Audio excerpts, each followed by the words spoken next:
ఇప్పుడు మనం కాంగ్రెస్ గురించి ఇక్కడ మనం 4 రకాల ప్రశ్నలు మొన్న అక్టోబర్ 22 నుంచి నవంబర్ 2 వరకు తీసుకున్న దాంట్లో 4 రకాల ప్రశ్నలతో సర్వే చేయడం జరిగింది.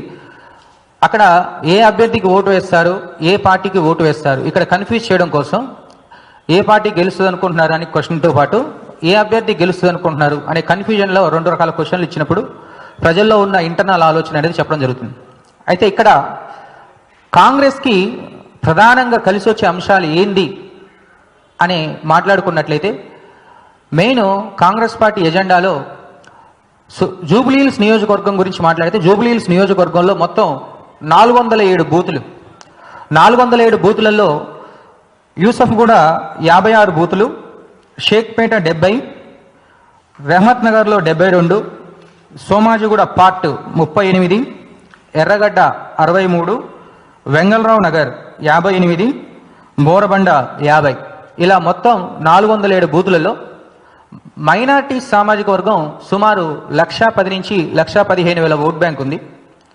అండ్ బీసీస్ వచ్చేసి 1,75,000 నుంచి 1,80,000 ఓట్ బ్యాంక్ ఉంది, ఆల్ బీసీస్. తర్వాత సెటిలర్స్ కమ్యూనిటీ 40,000 ఓట్ బ్యాంక్ వాళ్ళది ఉంది, కమ్మ సామాజిక వర్గం. అదేవిధంగా క్రిస్టియన్స్ వారొక 30,000 ఓట్ బ్యాంక్ ఉంది. ఆల్ టుగెదర్ 4 లక్షల చిల్లర ఓట్ బ్యాంకు జూబ్లీహిల్స్ నియోజకవర్గంలో మనం గమనించడం జరిగింది. ఇలా ఒక్కొక్క కమ్యూనిటీ పరంగా గమనిస్తే కాంగ్రెస్ ఎజెండాలో మెయిన్ బీఆర్ఎస్ అభ్యర్థిని ప్రకటించిన తర్వాత, కమ్మ సామాజిక వర్గం నుంచి అభ్యర్థిని ప్రకటించిన తర్వాత కాంగ్రెస్ అభ్యర్థిని సెలెక్ట్ చేయడంలో కొంత జాప్యం జరిగింది.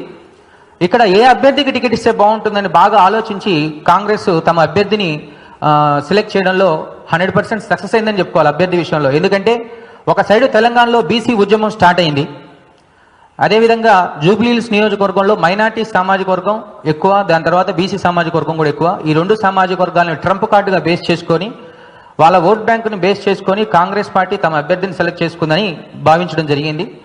ఇక్కడ కాంగ్రెస్ పార్టీ నుంచి నవీన్ యాదవ్కు టికెట్ ఇవ్వడం జరిగింది.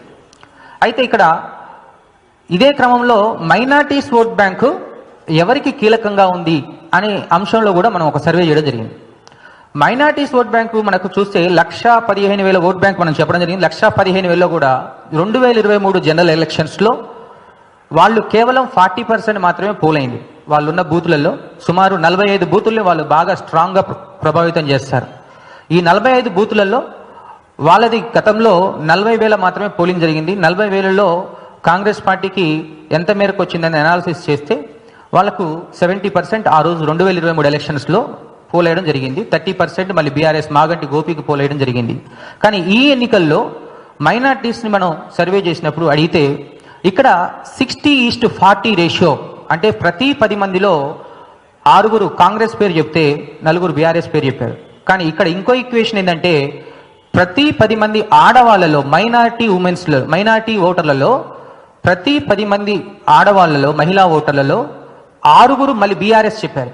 అంటే ఇక్కడ మనం ఒకటి గమనించాల్సింది ఏంటంటే మైనార్టీ మహిళల్లో బీఆర్ఎస్ పార్టీ అభ్యర్థి అయిన మాగంటి సునీతకి కొంత పాజిటివ్ ఎక్కువగా ఉంది. అంటే ఇక్కడ మనం మైనార్టీ ఓట్ బ్యాంకు ఎక్కువగా చీలే అవకాశం బీఆర్ఎస్కు ఉంది, మహిళా ఓట్ బ్యాంక్. అంటే ఈ రకంగా కంపేర్ చేసినప్పుడు ఇది రేపు పొద్దున 60-40 కాస్త 55-45 అవకాశం ఎక్కువగా కనపడుతుంది. ఎందుకంటే పోలింగ్ ఇంకా 4-5 రోజులు ఉంది కాబట్టి ఈ 4-5 రోజుల్లో క్యాంపెయినింగ్ ప్రభావం ఉంటుంది కాబట్టి రోజుకి అంటే సెప్టెంబర్లో చేసిన సర్వేకి 11% ఉంటే అక్టోబర్లో చూసినప్పుడు కొంచెం డిఫరెంట్గా వచ్చింది. కాబట్టి బీఆర్ఎస్ యొక్క క్యాంపెయిన్ కానీ కాంగ్రెస్ క్యాంపెయిన్ ఈ 2 క్యాంపెయిన్లు ప్రభావం ఉంటుంది. కాబట్టి రాబోయే రోజుల్లో ఈ 60-40 మైనార్టీ రేషియో 55-45 అయ్యే అవకాశాలు అయితే క్లియర్గా కనపడుతూ ఉన్నాయి మరి ఇప్పటి వరకు. అదేవిధంగా బీసీస్ గురించి మాట్లాడుకున్నట్లయితే కాంగ్రెస్లో బీసీస్లో మనం కమ్యూనిటీ వారిగా చూస్తే యాదవులు, ముదిరాజులు, మున్నూరు కాపులు, ఇక్కడ జూబ్లీహిల్స్లో మున్నూరు కాపుల బలం కూడా చాలా ఎక్కువగా ఉంటుంది. తర్వాత యాదవులు, గౌడ్స్ ఇలా ఉన్నారు. అయితే ప్రజల్లో ఈ కమ్యూనిటీ వారిగా సర్వే చేస్తున్నప్పుడు ఏంటంటే కాంగ్రెస్ బీసీ కార్డు ఉపయోగించినప్పటికీ కాంగ్రెస్ అభ్యర్థి అన్ని కమ్యూనిటీల్ని కలుపుకుపోవట్లేదని ఒక చర్చ అయితే ఇక్కడ ఈక్వేషన్ ప్రజల నుంచి పర్సెప్షన్ బిల్డ్ అయింది. ఈ పర్సెప్షన్ ఏదైతే ఉందో ప్రజల్లో అది కాంగ్రెస్ అభ్యర్థికి కొంత వ్యతిరేక పవనాల దిశగా ఉన్నాయి. సో ఆల్ బీసీ కమ్యూనిటీస్ని కాంగ్రెస్ అభ్యర్థి కలుపుకోవట్లేదు.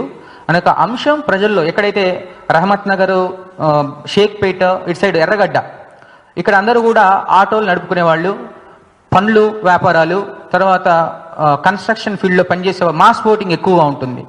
అండ్ ఇక్కడ యూసఫ్ కూడా వచ్చేసరికి సినిమా ఇండస్ట్రీలో పనిచేసే జూనియర్ ఆర్టిస్టులు ఎవరైతే అంటే ఉత్తరాంధ్ర నుంచి వచ్చి సెటిల్ అయిన వాళ్ళు ఇక్కడ ఎక్కువగా ఉన్నారు. వీళ్ళందరిలో ఒక రకమైన ఈక్వేషన్ అనేది బీసీలో ఫ్రేమ్ అవుట్ అయింది. దీనివల్ల ఏమవుతుందంటే బీసీ ఓట్ బ్యాంకుల్లో కొంత పార్ట్, మున్నూరు కాపుల్లో నుంచి కొంత పార్ట్ బీజేపీ పార్టీకి చీలిన, మరికొంత పార్టీలో 50-50 బీఆర్ఎస్ వర్సెస్ కాంగ్రెస్ షేర్ చేసుకుంటుంది ఇక్కడ. దీనివల్ల కాంగ్రెస్ ఇక్కడ గెలవాలంటే బీసీల నుంచి 60% లాక్కోవాల్సి ఉంటుంది. కానీ ఇప్పుడు ప్రస్తుతానికైతే బీసీల్లో 50-50 రేషియో ఉంది.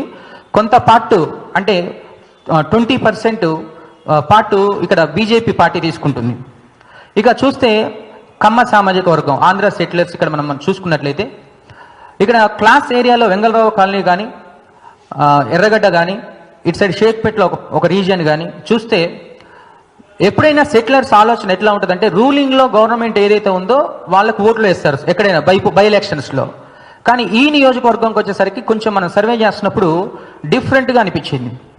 అంటే నలుగురు ఉన్న చోట సెటిలర్స్, 2-3 ఉన్న చోట సెటిలర్స్ దగ్గరికి వెళ్ళి ఏ పార్టీ గెలుస్తుంది, ఏ పార్టీ అభ్యర్థికి ఓటేస్తారని అడిగినప్పుడు మాత్రం నలుగురు ఉన్న చోట అరే రేపు పొద్దున మనం ఏదైనా అంటే డిస్కషన్స్లో తప్పు వస్తాయని ఉద్దేశంతో సరిగా ఆన్సర్స్ చెప్పలేదు. కానీ అదే ఒక వ్యక్తిని మనం ఇండివిజువల్గా పక్కకు తీసుకెళ్ళి ఒక 10 నిమిషాలు టైం ఇచ్చి అడిగినప్పుడు మాత్రం 100% వాళ్ళు ఏం చేస్తున్నారంటే మాగంటి సునీత మీద కొంచెం సానుభూతి ఎక్కువగా ఉంది.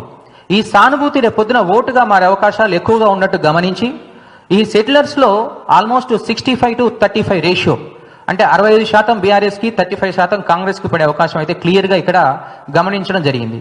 కానీ సెటిలర్స్ 2-3 ఉన్న చోట మనం సర్వే చేస్తే ఖచ్చితమైన ఫలితాలు అయితే రాబట్టలేకపోయినాం.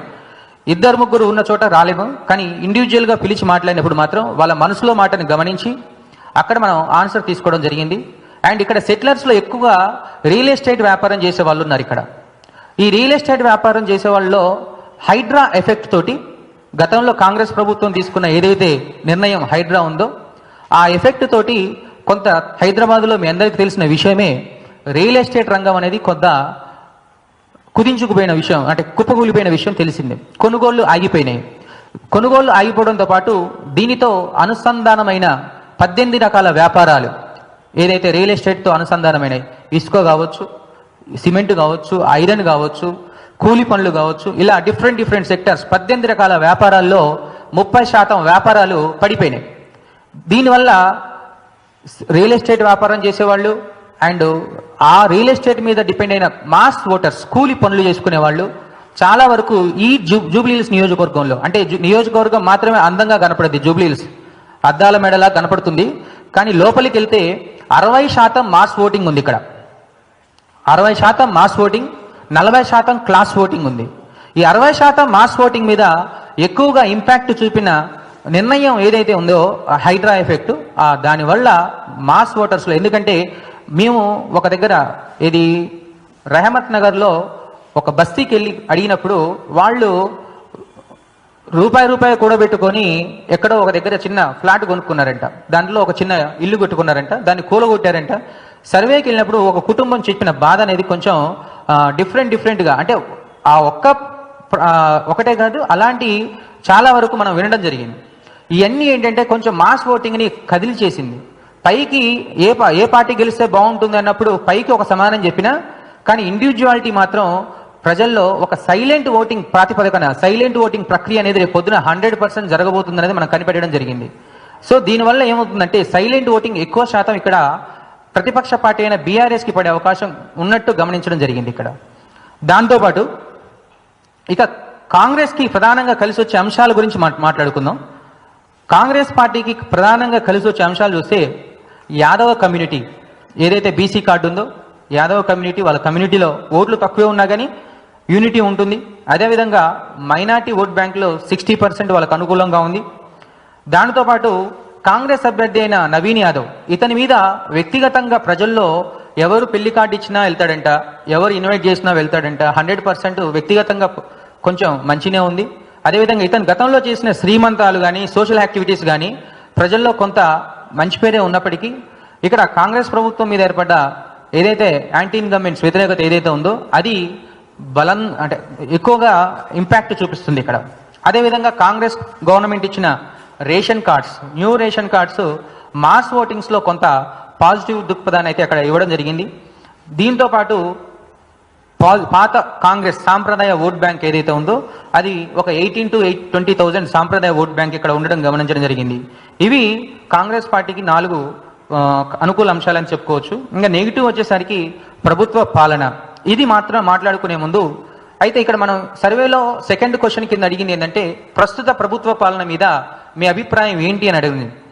ఈ ప్రశ్నకు సమానంగా మనం అడిగినప్పుడు 63% ప్రజలు కాంగ్రెస్ ప్రభుత్వ పాలనని బాగలేదు అని చెప్పడం జరిగింది. దాంతోపాటు 29% ప్రజలు కాంగ్రెస్ ప్రభుత్వ పాలన బాగుంది, పర్లేదు అని చెప్పడం జరిగింది.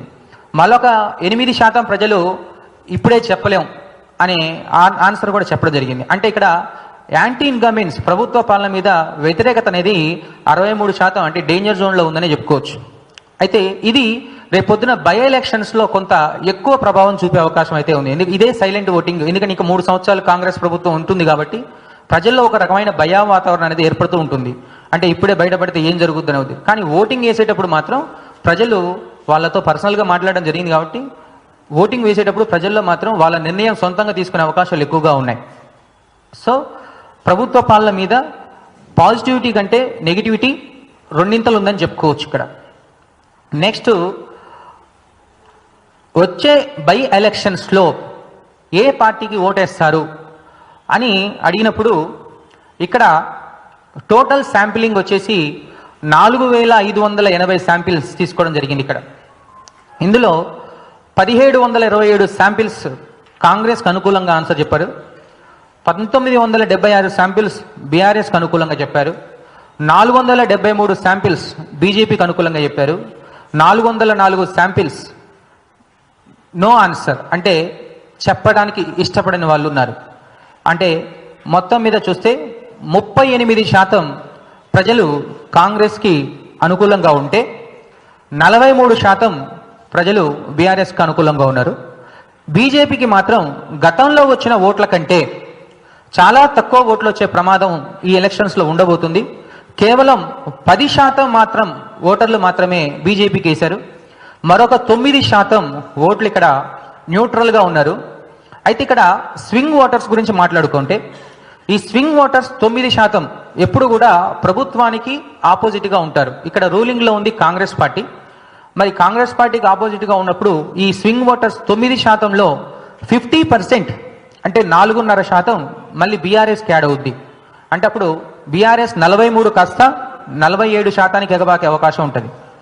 అప్పుడు కాంగ్రెస్ 38-40 అవకాశం ఉంటుంది. అంటే ఇక్కడ బీఆర్ఎస్కి బీజేపీకి మధ్యలో డిఫరెన్సియేషన్ సుమారు 5 నుంచి 8% ఓట్ బ్యాంక్ తేడా ఉంటుంది. అంటే రాబోయే ఎన్నికల్లో బీఆర్ఎస్ మినిమం 5% లేదా మ్యాక్సిమం 8% అంటే సుమారు 10,000 నుంచి 16,000 ఓట్ బ్యాంకు తోటి బీఆర్ఎస్ గెలిచే అవకాశాలు ఉన్నట్టు క్లియర్గా మనకు ఈరోజు సర్వే ఫలితాలు చెప్తున్నాయి. కానీ ఇంకా 4 రోజుల సమయం ఉంది క్యాంపెయినింగ్కి. ఈ క్యాంపెయినింగ్లో పోల్ మేనేజ్మెంట్ అనే ప్రక్రియ చాలా కీలకం. ఒక సైడ్ క్యాంపెయిన్ కెపాసిటీ బలగాలు చూపించుకుంటారు 3 పార్టీలు. తర్వాత విధంగా పోల్ మేనేజ్మెంట్ ఓటర్ని మ్యానిపులేట్ చేసే ప్రక్రియ కూడా ఉంటుంది. కాబట్టి ఈ పోల్ మేనేజ్మెంట్లో రూలింగ్లో ఉన్న గవర్నమెంట్ బలంగానే పోల్ మేనేజ్మెంట్ చేసే అవకాశం ఉండొచ్చు. అదేవిధంగా బీఆర్ఎస్ కూడా ఈసారి తెలంగాణలో కాంగ్రెస్ ఇచ్చిన 6 హామీలు నెరవేర్చాలి అంటే ఈసారి ఖచ్చితంగా ఇక్కడ బీఆర్ఎస్ గెలిస్తేనే. ఆల్రెడీ ప్రజల్లో ఒక ఆలోచన ఇక్కడ వినడం జరిగింది. జూబ్లీహిల్స్ బై ఎలక్షన్స్ వస్తే జూబ్లీహిల్స్కి 150 కోట్లు సంక్షేమ పథకాలు వచ్చినాయి. అదేవిధంగా జూబ్లీహిల్స్ బై ఎలక్షన్స్లో భాగంగానే మైనార్టీ అభ్యర్థి అయిన అజారుద్దీన్కి మినిస్ట్రీ పదవి ఆఫర్ చేశారు. అంటే ఓడిపోతారనే భయంతో ఇది చేశారని ప్రజల్లో ఒక పర్సెప్షన్ వినడం జరిగింది. అదేవిధంగా మరి జూబ్లీహిల్స్లో కాంగ్రెస్ ఓడిస్తే మహిళలు ఏమంటున్నారంటే మాకు 2,500 వస్తాయి, అదేవిధంగా స్కూటీలు వస్తాయి, అదేవిధంగా తులం బంగారం వస్తుంది. అంటే ఒకసారి ఇక్కడ జూబ్లీహిల్స్లో ఓడిస్తేనే కాంగ్రెస్ నుంచి అన్నీ వస్తాయని ప్రజల్లో నుంచి ఒక రకమైన ఆలోచన. చూడండి ఎంత అలర్ట్గా ఉన్నారో ప్రజలు. అంటే ప్రజలు ఇంత అలర్ట్గా ఉన్నారంటే ఇక ఓటర్లు రేపొద్దున ఎలా ఓటేస్తారనేది మనం ఒకసారి ఆలోచించుకోవాల్సింది. మనకు సర్వే జస్ట్ 5-8% కనబడుతుంది. రేపొద్దున ఇది 1-2% పెరగచ్చు, లేకపోతే పోల్ మేనేజ్మెంట్ డిపెండ్ అయ్యి తగ్గొచ్చు. కానీ ఏదేమైనప్పటికీ పోల్ మేనేజ్మెంట్ ఎవరు ఎట్లా చేసినా ఆల్రెడీ ప్రజలు డిసైడ్ అయిపోయారు. రాబోయే ఎన్నికల్లో మాత్రం సైలెంట్ ఓటింగ్ ప్రక్రియన ఇండివిజువల్గా అడిగినప్పుడు ప్రతి ఒక్కరు కూడా ప్రతి 10 మందిలో 6 బీఆర్ఎస్కి ఓటేస్తామని చెప్పడం జరిగింది. సో ఇవన్నీ అనాలిసిస్లు మనం ముందు పెట్టుకుంటే సుమారు 5 నుంచి అంటే మినిమం 5% నుంచి మ్యాక్సిమం 8% వరకు, అంటే 5-8% మధ్యలో ఏదైనా అంటే 10,000 నుంచి 16,000 వరకు రావచ్చనే అవకాశం క్లియర్గా ఉంది. ఒకవేళ పోలింగ్ పర్సంటేజ్ కిందటిసారి కంటే పెరిగితే, అంటే 50% కంటే పెరిగిందనుకోండి, ఇక్కడ పోలింగ్ పర్సంటేజ్ పెరిగితే కాంగ్రెస్కి కొంచెం కలిసి వచ్చే అవకాశం. ఎందుకంటే మైనార్టీస్ ఎక్కువ శాతం పోలింగ్కు రారు ఎక్కడ కూడా. లాస్ట్ ఎలక్షన్స్లో చెప్పా కదా, 1,00,000 ఓట్లు ఉన్న కాడ 40,000 ఓటారు. వాళ్ళు పోలింగ్ పర్సంటేజ్ పెంచుకోగలిగితే కాంగ్రెస్కి కొంత కలిసి వచ్చే అవకాశం అయితే ఉంది. కానీ మా అనాలిసిస్ ప్రకారం పోలింగ్ పర్సంటేజ్ పోయినసారి 1,80,000 ఓటింగ్ పోల్ అయింది. ఈసారి 2 లక్షల వరకు పోల్ అవుద్దని అంచనాలతోటి మనం రీసెర్చ్ చేయడం జరిగింది. 2 లక్షల కన్నా ఎక్కువ అవుతే 1-2% గ్రాఫ్ తగ్గినా బీఆర్ఎస్ గెలిచే అవకాశం అయితే క్లియర్గా స్పష్టంగా కనపడుతుంది. దానితో పాటు బీజేపీ పార్టీ గురించి చేస్తే యాక్చువల్గా 2023 జనరల్ ఎలక్షన్స్కి 6 నెలల ముందు బీఆర్ఎస్ అధికారంలో ఉన్నప్పుడు బీజేపీ గవర్నమెంట్ ఫామ్ చేస్తుంది తెలంగాణలో నెక్స్ట్ అని ఒక ఆలోచన అందరిలో వచ్చింది. కానీ కర్ణాటక ఎన్నికల తర్వాత తెలంగాణలో కాంగ్రెస్ ప్రభావం ఒకేసారి ఊపందుకోవడం, పెద్ద పెద్ద లీడర్లు కాంగ్రెస్లో చేరడం, దాని తర్వాత బీజేపీ థర్డ్ పొజిషన్కి రావడం జరిగింది. తెలంగాణలో కాంగ్రెస్ గవర్నమెంట్ ఏర్పడ్డాక బీఆర్ఎస్ పని అయిపోయింది, నెక్స్ట్ బీజేపీ వస్తుంది అన్న ఆలోచన కూడా గవర్నమెంట్ ఏర్పడ్డాక బీజేపీకి మంచి రోజులు వస్తున్నాయి అన్న ఆలోచన ఉంది. కానీ బీజేపీ పార్టీ రోజు రోజుకు తెలంగాణలో ఏదైతే పార్లమెంట్ ఎన్నికల్లో విజయం సాధించిన తర్వాత బీజేపీ పార్టీలో ఉన్న నాయకుల మధ్య కొంత కోఆర్డినేషన్ సరిగా లేకపోవడం వల్ల రూరల్ స్థాయిలో అంటే మండల స్థాయి, నియోజకవర్గ స్థాయిలో క్యాడర్లో కొంచెం బలాలు తగ్గి కొంత ఈక్వేషన్స్ మారినాయి. అదేవిధంగా రీసెంట్గా మనం గమనిస్తే బీజేపీ పార్టీలో వాళ్ళు నియోజకవర్గ స్థాయి నాయకుల్ని, జిల్లా స్థాయి నాయకుల్ని పెట్టుకున్నప్పటికీ బూత్ స్థాయి నాయకుల్ని పెట్టుకోవడంలో కొంచెం ఫెయిల్ అయ్యి రూరల్ ప్రాంతాల్లో బీజేపీ అనేది కొంచెం ఫెయిల్ అయిపోయింది. ఇక సిటీలో గతంలో జిహెచ్ఎంసీ ఎలక్షన్స్లో 48 స్థానాలు గెలిచిన బీజేపీ మరి రేపు ఈ ఎలక్షన్స్ ప్రభావం జిహెచ్ఎంసీ పడే అవకాశం ఉంటుంది. కాబట్టి ఖచ్చితంగా ఈ ఎలక్షన్స్లో బీజేపీ మంచి పొజిషన్లో ఓట్లు తెచ్చుకోవాల్సిన పరిస్థితి ఉంది. కానీ జూబ్లీహిల్స్లో సర్వే చేస్తున్నప్పుడు బీజేపీ థర్డ్ పొజిషన్లో ఉన్నట్లు గమనించడం జరిగింది. ఇక్కడ బీఆర్ఎస్ వర్సెస్ కాంగ్రెస్ ఎన్నికలే జరుగుతున్నాయి. జూబ్లీహిల్స్లో BRS versus Congress versus BJP అనేది ఎన్నికలు ఎక్కడ కూడా ఏ డివిజన్లో కూడా మనం ఎక్కువగా చూడలేం. ఒక షేక్పేట డివిజన్లో మాత్రం ఒక బస్సు 2-3 బస్సుల్లో ట్రయాంగిల్ ఫైట్ అన్నారు. మిగిలిన అన్ని డివిజన్లలో కూడా బీఆర్ఎస్ వర్సెస్ కాంగ్రెసే ఎన్నికల వాతావరణం ఏర్పడింది. బీజేపీకి గతంలో వచ్చిన ఓట్ల కంటే చాలా తక్కువ ఓట్లు, అంటే బిలో 10% ఓట్స్ వచ్చే అవకాశాలు అయితే ఈ ఎన్నికల్లో జరగబోతుంది. ఈ ఎఫెక్ట్ రేపొద్దున జిహెచ్ఎంసీ ఎన్నికల్లో కూడా కాంగ్రెస్ వర్సెస్ బీఆర్ఎస్ ఎన్నికలు అనే వాతావరణం అనేది జరిగే అవకాశాలు ఉంటే క్లియర్గా స్పష్టంగా కనపడుతుంది. ఇక ఏజ్ ఫ్యాక్టర్స్ మనం మాట్లాడుకున్నట్లయితే ఏజ్ ఫ్యాక్టర్స్లో యూత్ 18 నుంచి 20 సంవత్సరాలు ఫ్రెష్ ఓటర్స్ 12,000 ఉన్నారు. ఇక్కడ 20 నుంచి 29,000 వయసు 72,000 మంది ఉన్నారు. 30 నుంచి 39 ఏళ్ల వయసు ఓటర్లు 96,000. 40 నుంచి 49,000 వయసు వాళ్ళు 87,000. 50 నుంచి 59 ఏళ్ల వయసు 67,000. 60 నుంచి 69 ఏళ్ళు 38,000. ఇక 70+ ఉన్న వాళ్ళు 24,000. ఓవరాల్గా 4,07,000 ఓట్స్ మనం చూసుకున్నట్లయితే ఇక్కడ యూత్లో 12 ఎవరైతే ఫ్రెష్ ఓటర్స్ ఉన్నారో నవీన్ యాదవ్, నవీన్ అన్న అనే ఒక భజన అయితే యూత్లో ఉంది. ఇది వినపడింది, కనబడింది నియోజకవర్గంలో. కానీ వీళ్ళ సంఖ్య చాలా తక్కువ, అంటే 12,000 ఉంది. కాబట్టి ఇది గెలుపు ఓటముల్ని నిర్ణయించేదిగా ఉండదు. కానీ 30 నుంచి 50 ఏళ్ళు 60 ఏళ్ల వయసు ఉంటే 2.5 లక్షలు వీళ్ళే ఉన్నారు. ఈ 2.5 లక్షల్లో మహిళా ఓటర్లలో ప్రతి 10 మందిలో 6-7 బీఆర్ఎస్కి అనుకూలంగా ఉన్నారు. ఇక్కడ మహిళా ఓటింగ్ కీలకం కాబట్టి ఇక్కడ మాగంటి సునీత మీద సింపతితో పాటు ఎంపతి అంటే సానుభూతితో పాటు అయ్యో పాపం అనే ఒక ఈక్వేషన్ మాగంటి సునీత మీద ఎక్కువగా మహిళల్లో వినపడడం జరిగింది. దీనివల్ల మహిళా ఓటు బ్యాంక్లో 70% గమనిస్తే బీఆర్ఎస్కి పడే అవకాశం ఉంది. ఇంకా పురుషులలో ఏంటంటే పాత ఓటర్స్ జూబ్లీ హిల్స్ సాంప్రదాయ ఓట్ బ్యాంక్ పాత ఓటర్స్ అంటాం, ఫస్ట్ నుంచి ఉన్న ఓటర్స్ వాళ్ళ సంఖ్య చాలా తక్కువ, 50 నుంచి 70 వేలే. వాళ్ళలో మాత్రం కాంగ్రెస్ మీద కొంత వ్యతిరేకత ఉంది.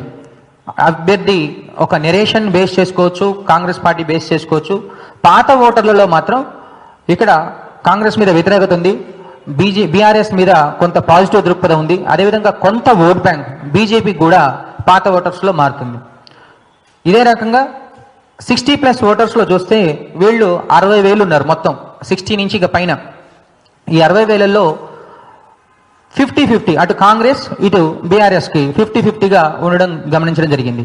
అంటే ఇక్కడ మనం ఓవరాల్గా చూస్తే యూత్లో నవీన్కి ఫాలోయింగ్ ఉన్నప్పటికీ, నవీన్ యాదవ్కి, మహిళల్లో మాత్రం మాగంటి సునీతకి ఎక్కువ శాతం ఫాలోయింగ్ ఉంది. కాబట్టి ఏజ్ ఫ్యాక్టర్స్లో కొంత బీఆర్ఎస్కి అనుకూలంగా ఉన్నట్లు గమనించడం జరిగింది.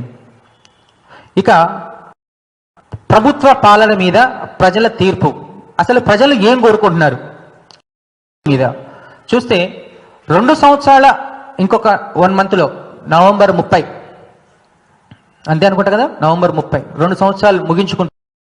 2 సంవత్సరాల ప్రభుత్వ పాలనలో మీరు గమనిస్తే రంగారెడ్డి హైదరాబాద్ తెలంగాణ మొత్తం మీద ఉన్న పాపులేషన్లో ఈ రంగారెడ్డి హైదరాబాదులోనే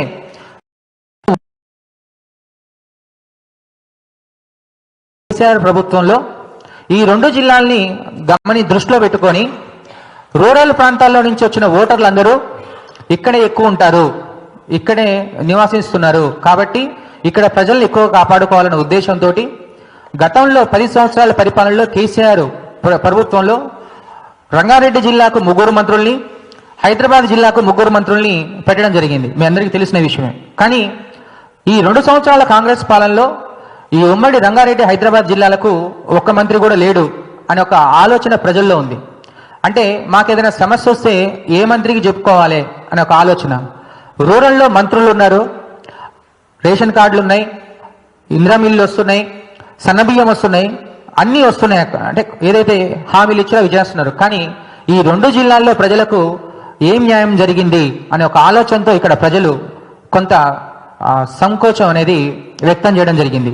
దీని ఇంపాక్ట్ ఎక్కువగా ఉంది. అంటే 2 జిల్లాల్లో ఏ మంత్రి లేకపోవడం, అదేవిధంగా మొన్నటికి మొన్న కాంగ్రెస్ ప్రభుత్వం తీసుకున్న ఏదైతే నిర్ణయం మైనారిటీ అభ్యర్థికి మంత్రి పదవి, ఎమ్మెల్సీ ఇచ్చి మంత్రి పదవి ఏదైతే ఉందో అది ఆలోచనలో ప్రజల్లో ఇంకొక రకాల ఆలోచన డిసైన్ చేసింది.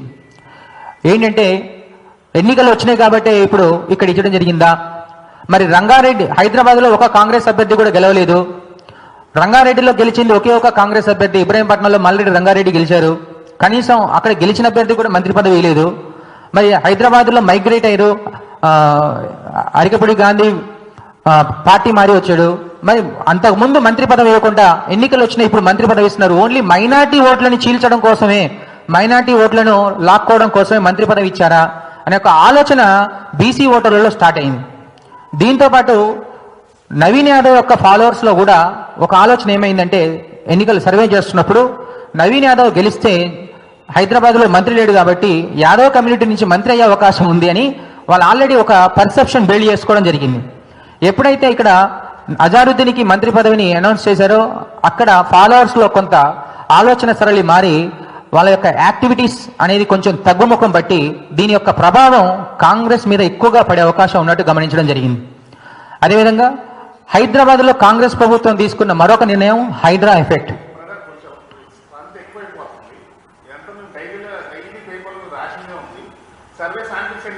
అవి చెప్పా,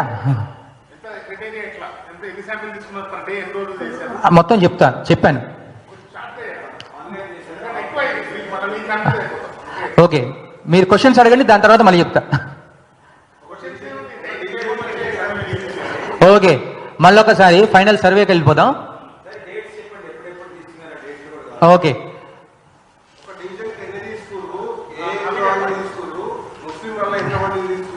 ఓకే, ఓకే, డన్. తీసుకోండి. ఇక్కడ మనం గమనిస్తే మనం టోటల్ కూడా శాంపిలింగ్ తీసుకుంది, ఇది ఫైనల్ సర్వే, సెకండ్ సర్వే. అంతకుముందు సర్వే మీకు అనౌన్స్ చేయలేదు. అభ్యర్థులు రీసైడ్ ఎంత తీసుకుంది, టోటల్ 4580 శాంపిల్స్ తీసుకున్నాం. 4580 శాంపిల్స్లో షేక్పేట్ మనం తీసుకుంది 900, యూసఫ్ కూడా 750, రెహమత్ నగర్ 820, సోమాజిగూడ 300, ఎర్రగడ్డ 680, వెంగళరావు నగర్ 530, బోరబండ 700. ఇక్కడ మనం తీసుకుంటే టోటల్ శాంపిల్స్ 4580లో 1727 శాంపిల్స్ కాంగ్రెస్కి అనుకూలంగా చెప్పడం జరిగింది. 1976 శాంపిల్స్ బీఆర్ఎస్కి అనుకూలంగా చెప్పడం జరిగింది. బీజేపీకి 473 శాంపిల్స్ చెప్పడం జరిగింది. 404 మంది ఏ ఆన్సర్ చెప్పలేదు. అంటే ఇప్పుడే చెప్పలేం అనే సంఖ్య. పర్సంటేజ్ల ప్రకారం చూసుకుంటే బ్రదర్ 38% కాంగ్రెస్కి, 43% బీఆర్ఎస్కి, 10% బీజేపీకి. ఇందాక ఎటు నిర్ణయం చెప్పని వాళ్ళు 9% స్వింగ్ ఓటర్స్. ఈ స్వింగ్ ఓటర్స్లో ఇందాక మీకు నెరేషన్ ఇచ్చా, ఎలా ఉంటుందంటే ఇది ప్రభుత్వ వ్యతిరేక ఓట్ బ్యాంక్ ఉన్నది. దీంట్లో 50% మళ్ళీ యాంటీ ఇన్కంబెంట్ బీఆర్ఎస్కు ప్రతిపక్షానికి యాడ్ అవుతుంది. కాబట్టి ఈ 43 కాస్త 4% యాడ్ అయితే 47 అయ్యే అవకాశాలు ఉంటాయి. అప్పుడు బీఆర్ఎస్ పర్సంటేజ్ 43 to 48 అయినప్పుడు బీఆర్ఎస్ మినిమం 5% నుంచి 8% మార్జిన్ తోటి కొంచెం అనుకూల వాతావరణాలు ఉన్నాయని చెప్పుకోవచ్చు.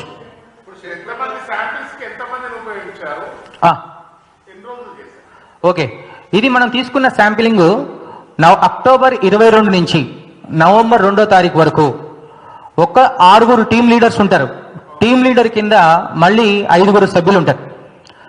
ఒక్కొక్క టీమ్ లీడర్ కింద 5 సభ్యుల్ని బేస్ చేసుకొని వాళ్ళు సుమారు 11 రోజులు అనాలిసిస్ చేస్తారు. ఒకరోజు కాదు, అక్టోబర్ 22 నుంచి నవంబర్ 2, అంటే నవంబర్ 1కి సర్వే అయిపోయింది, 2వ తారీఖు అనాలిసిస్ ఉంటుంది. కాబట్టి నవంబర్ 2 12 రోజుల ప్రక్రియ ఇది.